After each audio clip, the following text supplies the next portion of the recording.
नमस्कार दोस्तों। क्या आपके शरीर में बार बार सूजन रहती है? क्या पैरों, हाथों या चेहरे पर पानी भरने जैसी समस्याएं होती हैं? क्या बार बार पेशाब आने, यूरिक एसिड, जोड़ों के दर्द, कमजोरी या लीवर और किडनी की सेहत को लेकर आप परेशान रहते हैं? दोस्तों, अगर मैं आपसे कहूं कि खेतों के मेड़ों और खाली जमीन पर उगने वाला एक साधारण सा पौधा आयुर्वेद में सदियों से उपयोग किया जाता रहा है, तो क्या आप उस पौधे को पहचान पाएंगे? जी हाँ दोस्तों, हम बात कर रहे हैं पुनर्नवा की। क्या सच में पुनर्नवा उतनी ही फायदेमंद है जितना सोशल मीडिया पर बताया जाता है? क्या इसे हर कोई इस्तेमाल कर सकता है? और कौन सी बड़ी गलती करते हैं लोग इसे इस्तेमाल करते समय? दोस्तों, आज के इस वीडियो में हम पुनर्नवा की सही पहचान, इसके पारंपरिक उपयोग और आयुर्वेदिक गुण, सावधानियां और इससे जुड़े कई सच जानेंगे। इसलिए वीडियो को आखिरी तक जरूर देखिए, क्योंकि वीडियो के अंत में मैं ऐसी महत्वपूर्ण बात बताऊंगा जो ज्यादातर लोग नहीं जानते हैं। दोस्तों, पुनर्नवा नाम का अर्थ ही है फिर से नया होने वाला। बारिश के मौसम में यह पौधा दोबारा तेजी से उगाता है, इसीलिए इसका नाम पुनर्नवा पड़ा है। आयुर्वेद में इसका उपयोग कई वर्षों से किया जाता रहा है। इसकी जड़, पत्तियां और पूरा पौधा अलग अलग पारंपरिक आयुर्वेदिक तैयारियों में इस्तेमाल किया होता है। ध्यान रखें, आयुर्वेद में किसी भी औषधि का उपयोग व्यक्ति की स्थिति और चिकित्सीय सलाह के अनुसार किया जाता है। इसीलिए किसी पौधे को बिना सलाह के दवा की तरह इस्तेमाल करना सही नहीं है।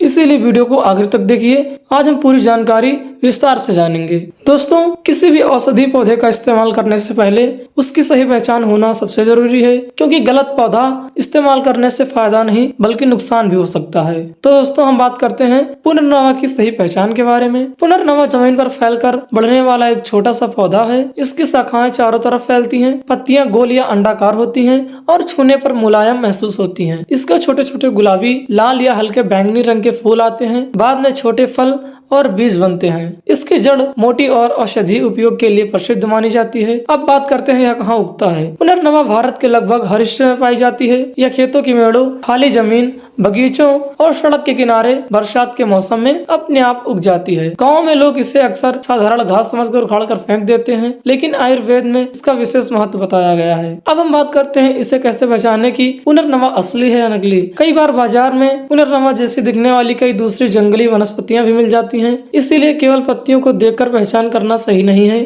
फूल, तना, बढ़ने का तरीका और पूरी वनस्पति देखकर ही पहचान करें।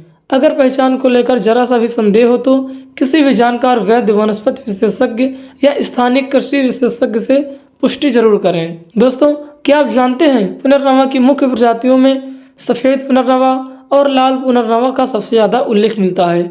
आयुर्वेदिक ग्रंथों में दोनों का वर्णन मिलता है और अलग अलग युगों में इनका उपयोग भी किया जाता है। दोस्तों, लेकिन सवाल यह है कि आखिर आयुर्वेद में पुनर्नवा को इतना महत्वपूर्ण क्यों माना गया है? इसके कौन कौन से पारंपरिक उपयोग बताए गए हैं?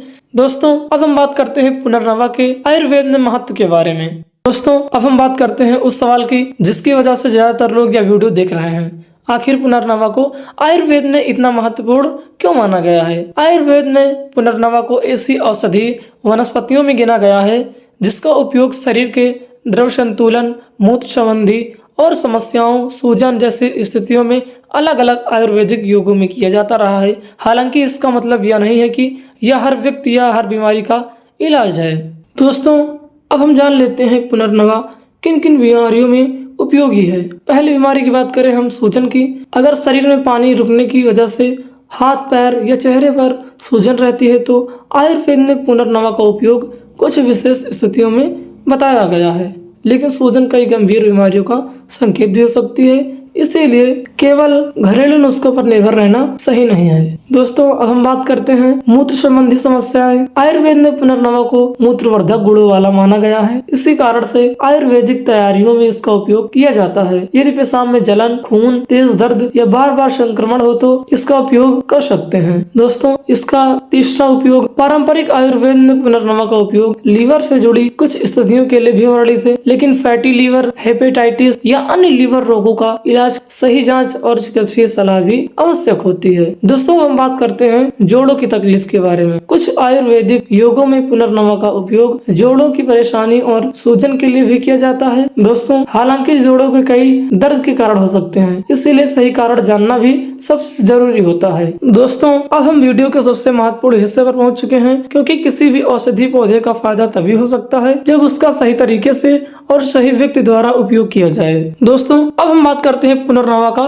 उपयोग कैसे करें। आयुर्वेद ने पुनर्नवा का उपयोग इसकी जड़, पत्तियों और पचांग यानी पूरे के पौधे से अलग अलग आयुर्वेदिक तैयारियों में भी किया जाता है। बाजार में यह चूर्ण, काढ़ा, टैबलेट और अर्क के रूप में भी उपलब्ध है, लेकिन कौन सा रूप, कितनी मात्रा में और कितने समय तक लेना चाहिए, यह व्यक्ति की उम्र, स्वास्थ्य और बीमारी पर निर्भर करता है। इसीलिए बिना सलाह के नियमित सेवन करना उचित नहीं है। दोस्तों, अब हम बात करते हैं लोगों की सबसे बड़ी गलती कहाँ पर होती है। दोस्तों, आजकल सोशल मीडिया पर कई वीडियो यह दावा करते हैं कि सिर्फ 2 या 3 दिन में पुनर्नवा से किडनी या लीवर, यूरिक एसिड पूरी तरह से ठीक हो जाएगा, लेकिन ऐसे दावों पर आंख बंद करके विश्वास करना सही नहीं है। इसीलिए किसी भी जड़ी बूटी का अक्सर व्यक्ति की स्थिति और बीमारी और सही इलाज पर निर्भर करता है। याद रखिए दोस्तों, याद रखिए, अगर आपको तेज सूजन, पेशाब में खून, तेज दर्द, सांस लेने में तकलीफ या लगातार बुखार जैसी समस्या हो तो केवल घरेलू नुस्खों पर निर्भर न रहें, तुरंत डॉक्टर से भी जांच करवा लें। दोस्तों, अब हम बात करते हैं उस सवाल की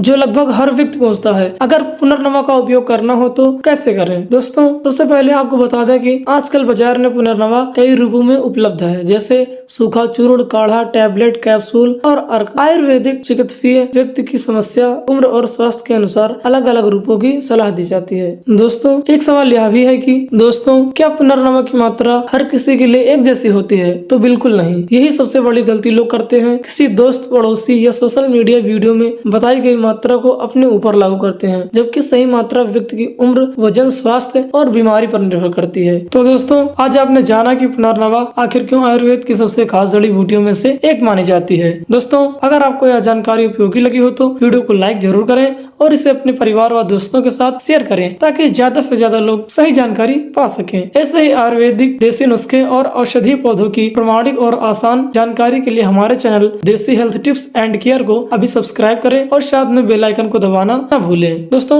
नीचे कमेंट करके जरूर बताइए कि अगली वीडियो किस टॉपिक पर चाहिए या किसी औषधि पौधे पर चाहिए। तब तक के लिए स्वस्थ रहिए, मस्त रहिए।